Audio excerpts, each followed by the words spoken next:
जब पहली बार मैंने ये वायरल कोकोनट डोसा देखा था ना, तो मुझे लगा ये बहुत मुश्किल होगा, लेकिन जब मैंने इसे घर पर बनाया तो इतना आसान और स्वादिष्ट निकला कि अब तो हफ्ते में एक बार ज़रूर बना लेती हूँ।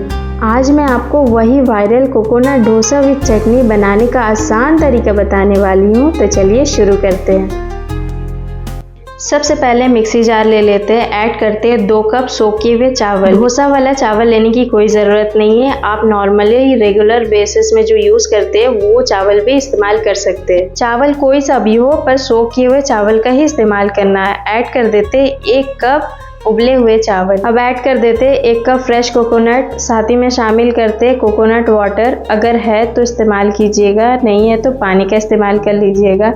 ऐड करते हैं शक्कर और इसे बिल्कुल इसी तरीके से पीस लेना है। देखिए, जब आप पीसिएगा तो थोड़ा पानी का इस्तेमाल कर लीजिएगा। बिल्कुल फाइन पेस्ट बनाने के बाद ज़रूरत के मुताबिक थोड़ा पानी भी इस्तेमाल कर सकते हैं और एक ही डायरेक्शन में इस तरीके से फेंटना है 1 मिनट के लिए।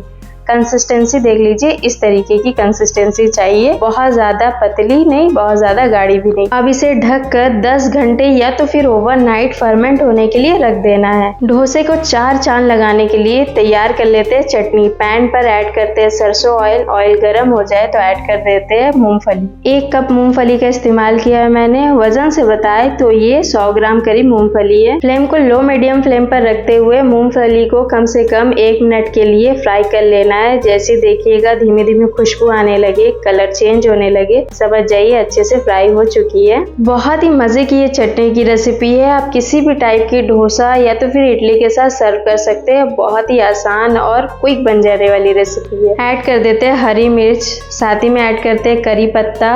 करी पत्ता जैसे ही क्रैकल्स हो जाए, जब तक ना अच्छे से कलर चेंज हो, ब्राउन कलर में आ जाए, तब तक इसे रोस्ट कर लेना है। साथ ही में मूंगफली की थोड़ी बहुत कसर रह जाती है, वो भी साथ में फ्राई हो जाएगी। करी पत्ता क्रैकल्स हो चुकी है। ऐड कर देते हैं 2 अदरक का टुकड़ा। साथ ही में शामिल कर देते हैं इमली और 1/2 कप भुना चना। अगर आपके पास भुना चना नहीं है तो चने की दाल को रोस्ट कर वो भी शामिल कर सकते हैं। अगर भुना चना है तो जरूर शामिल कीजिएगा, इससे अच्छा सोंधापन आता है। अब ऐड कर देते हैं 1 कप नारियल। नारियल का ब्राउन वाला पार्ट हटा दीजिएगा। 2 मिनट तक बराबर चलाते हुए बिल्कुल लो मीडियम फ्लेम पर रखते हुए इसे सौते कर लेना है। ध्यान रखिएगा मूंगफली जले ना। अगर मूंगफली जल जाती है ना तो फिर चटनी का टेस्ट बहुत ही बेकार हो जाता है। जब 2 मिनट तक इस तरीके से सौते कर ले तो ऐड कर देते हैं नमक। नमक या काला नमक का इस्तेमाल कर रही हूँ मैं, बहुत ही कम क्वांटिटी में। और फिर से एक बार मिक्स कर लेते हैं। फ्लेम को ऑफ कर ठंडे होने के बाद मिक्सी जार में ट्रांसफ़र कर देना है और थोड़ा पानी इस्तेमाल कर इसका पेस्ट बना लेना है। अगर आपके पास हरी धनिया और पुदीना अवेलेबल है तो शामिल कर इसका पेस्ट बना लीजिएगा साथ ही में। लीजिए, तो मैंने पीस कर तैयार कर लिया है। बहुत ही उम्दा टेस्ट वाली ये चटनी है। अब इसकी टेस्ट को और भी ज़्यादा इन्हांस करने के लिए तड़का लगा लेते हैं।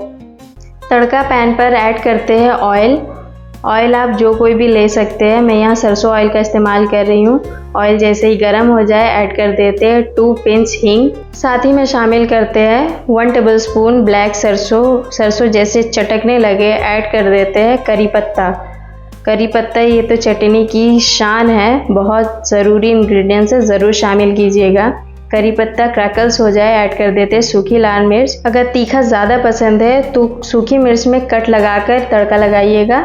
देखिए, बहुत ही गजब का टेस्ट आता है। लुकिंग देखकर आप समझ सकते हैं बहुत ही मज़े की बनती है। बहुत ही उम्दा टेस्ट देने वाली ये चटनी है और कोकोनट डोसा के साथ तो मज़ा ही आ जाता है। चलिए, तो फिर कोकोनट डोसा की बैटर चेक कर लेते हैं। ओवरनाइट ये फर्मेंट होने के बाद देखते हैं किस तरीके से फर्मेंट हुआ। ये देखिए बहुत ही अच्छे तरीके से ये फर्मेंट हो चुका है। नहीं भी तो 10 घंटे ज़रूर रखिएगा। बहुत अच्छे फॉर्म में फर्मेंट होना बहुत ज़रूरी है। अगर फर्मेंट नहीं होता है तो आप और थोड़ा वेट कर लीजिए। डोसा फर्मेंट करना बहुत ज़रूरी है। ऐड कर देते हैं सॉल्ट और एक ही डायरेक्शन में इस तरीके से एक बार फेंट लेना है। अब देखिए कंसिस्टेंसी आपको अगर इस स्टेज पर बहुत ज़्यादा गाढ़ी लग रही है ना, तो आप इस स्टेज पर पानी का भी इस्तेमाल कर सकते हैं। मतलब ये है मेरा कि बहुत ज़्यादा गाढ़ा कंसिस्टेंसी नहीं चाहिए। तो चलिए डोसा तैयार करते हैं। कोई भी पैन ले लीजिए, तवा ले लीजिए। डोसा वाला तवा की ज़रूरत नहीं है, नॉर्मल तवा ले लीजिए। तवा जैसे ही गर्म हो जाए फ्लेम को लो मीडियम फ्लेम पर रखते हुए बैटर ट्रांसफर कर देना है।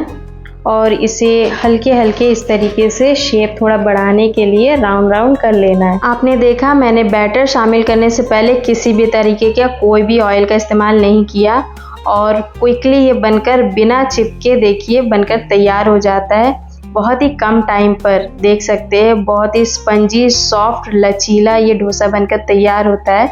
अगर आपको दो साइड क्रिस्पी चाहिए ना तो आप उलट पलट कर सेक लीजिएगा। वैसे तो ये बहुत ही सॉफ्ट लचीला इसका रिजल्ट आता है। तुरंत आप इसका रिजल्ट देख सकते हैं कितनी ज़्यादा जालीदार ये बनकर तैयार हो रही है। ढककर ज़्यादा नहीं 1 मिनट के लिए सेक लीजिएगा तो देखिए बहुत ही आसानी से इसे आप निकाल पाएंगे। बहुत ही सॉफ्ट बनकर तैयार होती है। इस रेसिपी की सबसे खास बात यह है ना कि बहुत ही कम इंग्रेडिएंट से कम टाइम पर इंस्टेंट बनाकर तैयार कर सकते हैं। कोई झंझट नहीं लगता है, बस थोड़ा प्रिपरेशन आपको पहले कर लेना है तो आप इस तरीके से जालीदार डोसा कोकोनट डोसा बनाकर तैयार कर सकते हैं। लीजिए तो बिल्कुल तैयार है कोकोनट से बना सुपर सॉफ्ट खुशबूदार डोसा और साथ में फ्रेश कोकोनट चटनी। जरूर ट्राई कीजिएगा, बहुत ही मजे की रेसिपी है और अपना फीडबैक कमेंट पर जरूर शेयर कीजिएगा। तो चलिए मिलते हैं नेक्स्ट वीडियो में। अस्सलाम वालेकुम।